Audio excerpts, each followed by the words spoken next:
السلام علیکم ورحمۃ اللہ وبرکاتہ۔ الحمدللہ کفا وسلام علی عبادہ الذین اصطفیٰ، اما بعد۔ محترم ناظرین کرام، آسان درس قرآن کے اندر 19ویں پارے کا 17واں رکوع ہے، جس کے اندر 17 آیتیں ہیں۔ سورہ نمل سورہ نمبر 27 میں آیت نمبر 15 سے آیت نمبر 31 تک۔ اعوذ باللہ من الشیطان الرجیم، بسم اللہ الرحمن الرحیم۔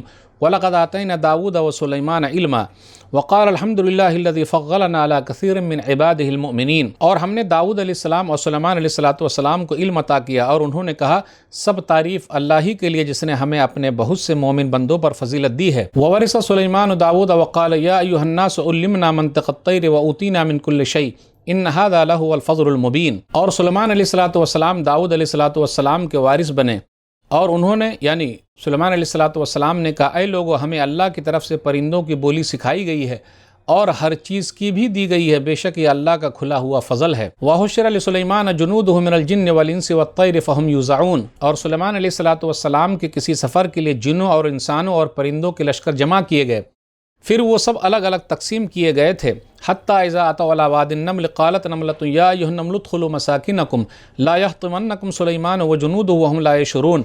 یہاں تک کہ ایک دن جب یہ سب سلیمان کے لشکر چونٹیوں کی وادی میں آئے تو ایک چونٹی نے کہا اے چونٹیوں، تم سب اپنے بلوں میں گھس جاؤ، کہیں ایسا نہ ہو کہ سلیمان علیہ السلام اور اس کا لشکر تمہیں کچل ڈالے یعنی پیس دے اور انہیں کچھ بھی پتہ نہ چلے۔ فتبسم ضاحکا من قولها وقال رب اوزعنی ان اشکر نعمتک التی انعمت علی وعلی والدی وان اعمل صالحا ترضاه وادخلنی برحمتک فی عبادک الصالحین۔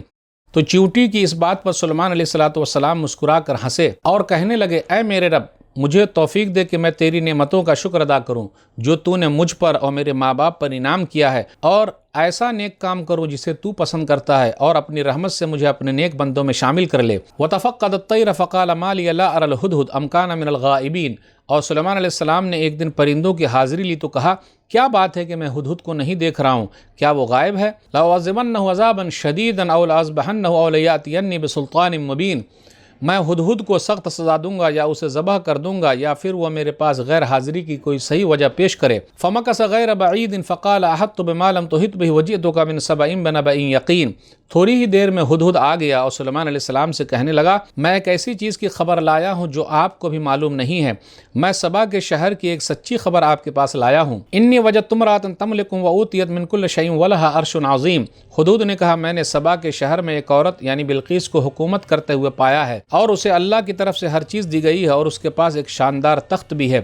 وجدتها وقومها يسجدون للشمس من دون الله وزين لهم الشيطان اعمالهم فصدهم عن السبيل فهم لا يهتدون۔ ہدہد نے کہا کہ میں نے یہ بھی دیکھا ہے کہ وہ عورت یعنی بلقیس اور اس کی قوم اللہ کو چھوڑ کر سورج کو سجدہ کرتی ہے، اور شیطان نے ان کے برے کاموں کو ان کے لیے سنوار دیا ہے، اچھا بنا دیا ہے، اور انہیں حق کے راستے سے روک دیا ہے، اس لیے وہ لوگ حق کا راستہ نہیں پا رہے ہیں۔ اللہ یسجد للہ الذی یخرج الخبأ فی السماوات والارض ویعلم ما تخفون وما تعلنون۔ وہ سبا کے شہر کے لوگ اس اللہ کو سجدہ نہیں کرتے ہیں جو آسمان اور زمین میں چھپی ہوئی چیزوں کو باہر نکالتا ہے، اور وہ سب کچھ اچھی طرح جانتا ہے جسے تم چھپاتے ہو اور جسے ظاہر کرتے ہو۔ اللہ لا الہ الا هو رب العرش العظیم۔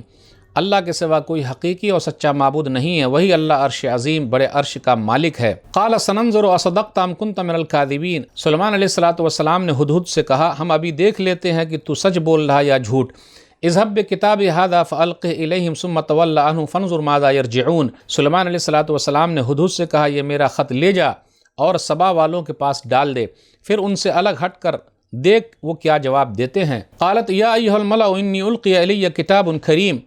تو ہدہد نے ایسا ہی کیا، اور ملکہ سبا بلقیس سلیمان علیہ السلام کا خط پڑھ کر اپنے درباریوں سے کہنے لگی اے سردارو، میرے پاس ایک اہم خط یعنی لیٹر آیا ہے، انہ من سلیمان و انہ بسم اللہ الرحمن الرحیم۔ وہ سلیمان کی طرف سے آیا ہے اور یہ اللہ کے نام سے جو بڑا مہربان بہت رحم والا ہے۔ اللہ تعالی علی واتونی مسلمین۔ اس خط میں لکھا ہے کہ تم لوگ مجھ سے اونچے نہ بنو، میرے مقابلے میں سرکشی نہ کرو، اور میرے پاس میری بات مان کر آ جاؤ۔ ناظرین کرام، آسان درس قرآن کے اندر 19ویں پارے کا 17واں رکوع ہے، جس کے اندر 17 آیتیں ہیں۔ سورہ نمل سورہ نمبر 27 کی 17 آیتیں ہیں، 15 سے لے کر 31 تک داؤد علیہ السلام کا ذکر ہے، اور اسی طرح سلیمان علیہ السلام کا ذکر ہے۔ اب غور کیجئے، آیت نمبر 6 میں آیا تھا سورہ نمل کے اندر وَإِنَّهُ لَتُلَقَّى الْقُرْآنَ مِن لَدُنْ حَكِيمٍ عَلِيمٍ، کہ بے شک آپ کو جو قرآن دیا گیا حکمت والے علم رکھنے والے اللہ کی طرف سے دیا گیا ہے۔ اس کی پہلی دلیل موسیٰ علیہ الصلوۃ والسلام کا واقعہ تھا۔ اب دوسری دلیل جو ہے داؤد علیہ الصلوۃ والسلام اور سلیمان علیہ الصلوۃ والسلام کا واقعہ ہے۔ باپ بیٹے دونوں کو اللہ تعالیٰ نے نبی بھی بنایا، بادشاہ بھی بنایا تھا۔ وَلَقَدْ آتَيْنَا دَاوُودَ وَسُلَيْمَانَ عِلْمًا، بے شک ہم نے داؤد کو اور سلیمان کو علم دیا تھا۔ اب دیکھیے غور کیجیے، بہت ساری نعمتیں ملی ہے لیکن علم، جانکاری سب سے اہم چیز ہے، اور غار حرا کی یہ پہلی آواز ہے۔ لوہے کی صنعت کا علم تھا، جس طریقے سے چاہتے تھے زرہ بنا لیتے تھے داؤد علیہ الصلوۃ والسلام۔ سلیمان علیہ الصلوۃ والسلام کو اللہ تعالیٰ نے ایسی طاقت دی اور ایسی بادشاہت دی، ایسی حکومت دی، ایسی سلطنت دی کہ دنیا میں انسانی تاریخ میں کسی کو نہیں دی۔ آپ کی حکومت جناتوں پر ہے، جانوروں پر ہے، پرندوں پر ہے، ہر ایک پر ہے۔ آیت نمبر 16 پر غور کیجئے، عُلِّمْنَا مَنطِقَ الطَّيْرِ وَأُوتِينَا مِن كُلِّ شَيْءٍ، ہمیں پرندوں کی بولی سکھائی گئی ہے، جبکہ جانوروں کی بولی، ہر ایک کی بولی، چیونٹیوں کی بولی، لیکن پرندوں کا ذکر اس لیے کہ وہ زیادہ رہتے تھے۔ جناتوں کا بھی ذکر ہے۔ سلیمان علیہ الصلوۃ والسلام کے پاس وہ لوگ کام کرتے تھے۔ اللہ تعالیٰ نے سلیمان علیہ الصلوۃ والسلام کو جو حکومت دی، بادشاہت دی، نبی بھی بنایا، انسانی تاریخ میں کسی کو ایسا نہیں دیا ہے۔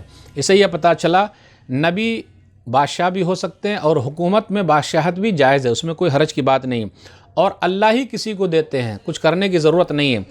آیت نمبر 18 پر غور کیجئے، یا ایھا النمل ادخلوا مساکنکم، اے چیونٹیوں اپنے اپنے گھروں میں گھس جاؤ۔ اسی وجہ سے اس سورہ کا نام سورہ نمل ہے، یعنی اے چیونٹیوں۔ اور چیونٹیوں نے کہا کیونکہ ان کی بولیاں وہ لوگ سمجھتے تھے۔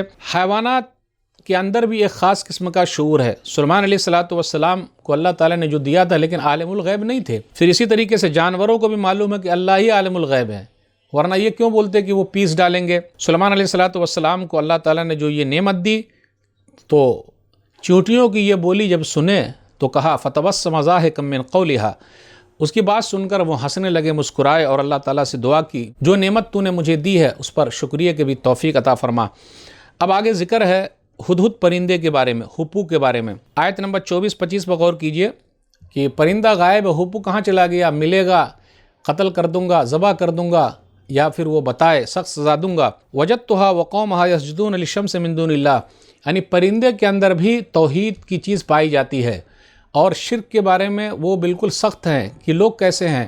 کہا ملکہ سبا کو یمن میں پایا اور ان کی قوم کو پایا کہ وہ لوگ اللہ کو چھوڑ کر سورج کی پوجا کر رہے ہیں، کیسے یہ لوگ ہیں، جبکہ سجدہ اللہ کو کرنی چاہیے، جو اللہ تعالیٰ پوشیدہ چیزوں کو باہر نکالتا ہے، آسمان و زمین کی سب پوشیدہ چیز کو باہر نکالتا ہے، اور اللہ جانتا ہے جو کچھ تم چھپاتے ہو۔ خود جانور نے توحید کا ذکر کیا، توحید کا واز کیا، شرک کو رد کیا۔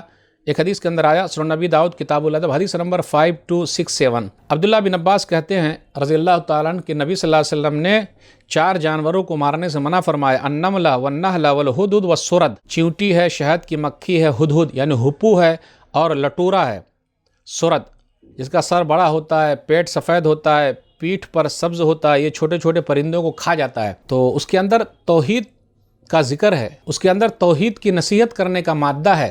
تو جانور کو بھی معلوم ہے کہ ایک اللہ کی عبادت ہے، اس لیے آپ دیکھیے گا پرندے کبھی دوسرے کی پوجا نہیں کرتے ہیں، صرف ایک اللہ کی عبادت کرتے ہیں، تسبیح بیان کرتے رہتے ہیں۔ اور سلیمان علیہ الصلوۃ والسلام نے خط لکھا اور ملکہ سبا کے پاس بھیجا، وہ لیٹر لے کر ہدہد ہی گیا تھا۔ خط میں کیا لکھا، انہ من سلیمان و انہ بسم اللہ الرحمن الرحیم، آیت نمبر 30 ہے کہ یہ سلیمان کی طرف سے ہے، بسم اللہ الرحمن الرحیم۔ اس سے یہ پتہ چلا یہ جو آیت ہے آیت نمبر 30 سورہ نمل کی، بسم اللہ الرحمن الرحیم ایک مکمل آیت ہے۔